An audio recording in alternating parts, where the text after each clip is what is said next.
তো মীনাক্ষী তো এই চোর তৃণমূল নেতা নয়। শীতলকুচিতে যেখানে যে গরু কিনলো, এটা সব জায়গায় নিয়ম আছে, তাহলে পরিবহন যেখানে একটা বড় ভাইয়েরও মাল কেনে যারা, তারপরে ভ্যানে করে, মেটারে করে, ট্রাকে করে, বাসে করে সব মাল বুক করে দেয়।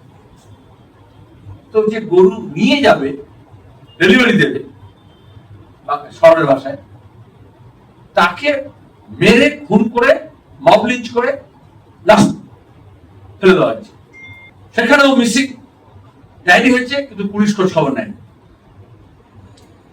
পরে যখন মৃতদেহ উদ্ধার হয়েছে, আমরা বলছি অপরাধীকে ধরতে হবে। এই জন্য মীনাক্ষী মুখার্জি আজকে যখন ওখানে কৃষকদের দাবি নিয়ে জমায়েত আছে কুচবিহারে, সেই জন্য গিয়েছিল। অলকেশ দাস আমাদের প্রাক্তন এমপি, আমরা বললাম ওই মন্টু মিয়া শীতলকুচিতে যে খুন হয়েছে, যাকে মব লিঞ্চ করা হয়েছে গরুর নাম করে, গরুকেও পাওয়া গেছে। গরুর মালিক কাছে বলে, যেটা আমার গরু, আমি দিয়েছিলাম বাড়ি পৌঁছে দেওয়ার জন্য।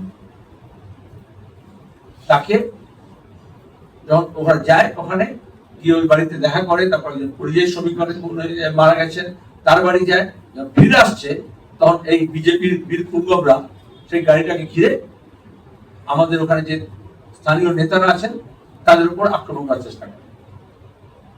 আর ডিমোশন আপনারা দেখেছেন ভিডিওতে।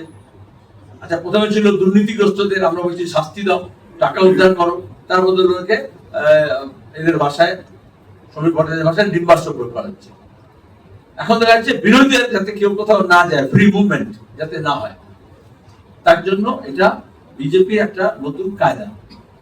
তৃণমূল কংগ্রেস বন্দুক পিস্তল নিয়ে অপরাধী, কোথাও ধর্ষণ হয়েছে, কোথাও খুন হয়েছে, কোথাও যে দাঙ্গা হয়েছে, তারা আমাদের যেতেই দেবে, আটকাতো। এই বিজেপি নেতাদের আটকাতো, সেটাই অভিযোগ ছিল।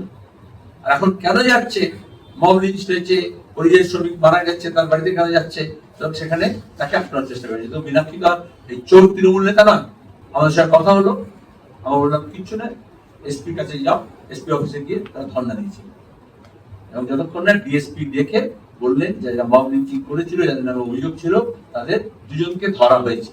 দাবি ছিল এটাই, অপরাধী গ্রেপ্তার না হলে তারা ওখানে ধর্ণা দেবে।